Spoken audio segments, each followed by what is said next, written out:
Yesterday, when I was editing out episode number 2, I couldn't help but notice that that piece of wood that I sawed off there, from that branch or knot or whatever it was, it looked a lot like a rodent's head. I could see 2 little eyes and a little nose, and, maybe I should go lay in the backyard and look up at the clouds for a while. Who knows what I'd see? Now, this morning I was thinking that the smaller I can have these pen blanks, the smaller I can make my mold, and the less Envirotex I'm going to be wasting. So I'm going to try and get these things trimmed down to just big enough. And also I'm realizing that had I made my blank square instead of round, a square blank will displace a lot more liquid. So that's what I'm going to do. I'm going to square them up as well as make them smaller. Now the blue represents the Envirotex. Well, that's pretty obvious. And of course the square blanks in the reddish brown. The yellow is hot glue. I want to hot glue everything together. I don't want to use any metal because I want to be able to cut everything apart later, probably with the bandsaw. As well as the hot glue on the outside of the joints, I used CA glue thin to sort of waterproof the walls, and CA thick to help reinforce the joints. So I'm pretty sure this is not going to leak.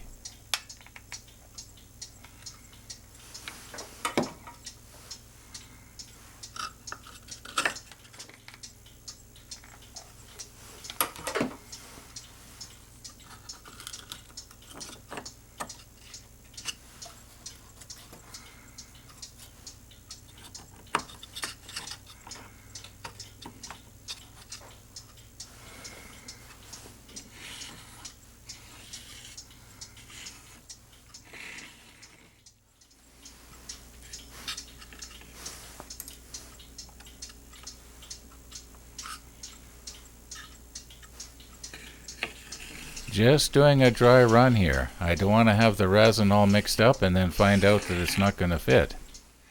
Now, because this is very time sensitive, I didn't want to be taking up time fiddling around with the camera. So I didn't show me mixing up the resin, but I mixed up 60 milliliters of hardener and 60 milliliters of resin together, and gave me 120, which was, as you can see, too much. Now, I was pretty sure I was mixing up too much, but I figured too much than too little. So, here we go. Now I realize that when people are doing the Alumilite process, they will take this and put it directly into the pressure pot. But my understanding is with Alumilite, you don't have too much working time before it starts to cure.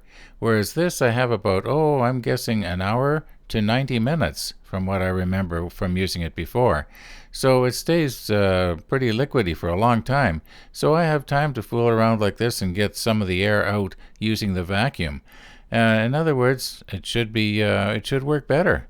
At least that's my theory, but I could be wrong. What I'm going to do now is I'm going to speed the video up approximately 10 times, and you're going to notice the bubbles coming and going and coming and going.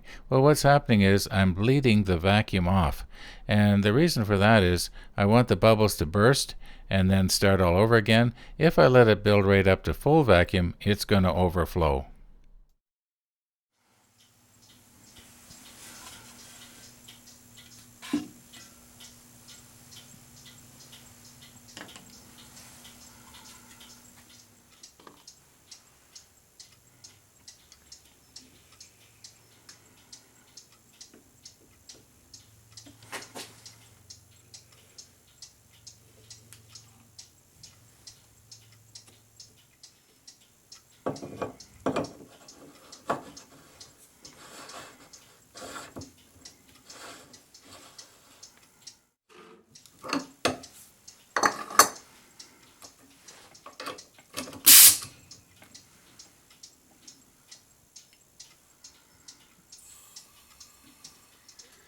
So right now we're doing the process similar to when you do the Alumilite thing, which I have never done.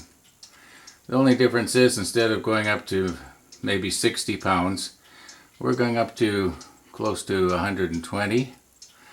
So we're doubling the pressure from what most people do illuminate at. So I'm assuming that the bubbles are going to get twice as small. Now that's just my theory, I could be wrong. Now what's bad about this is that you have to leave it in there for quite a while. In other words, at least 24 hours.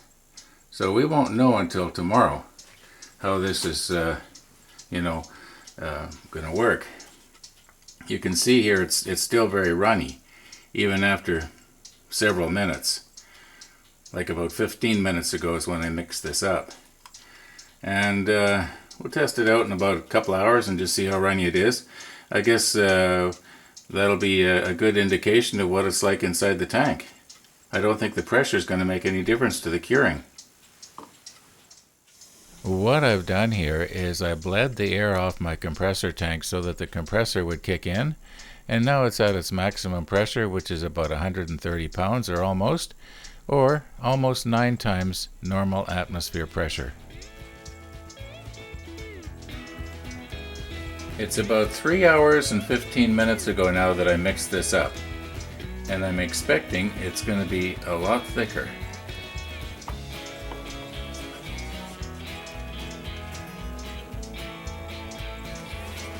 Yeah, it sure is.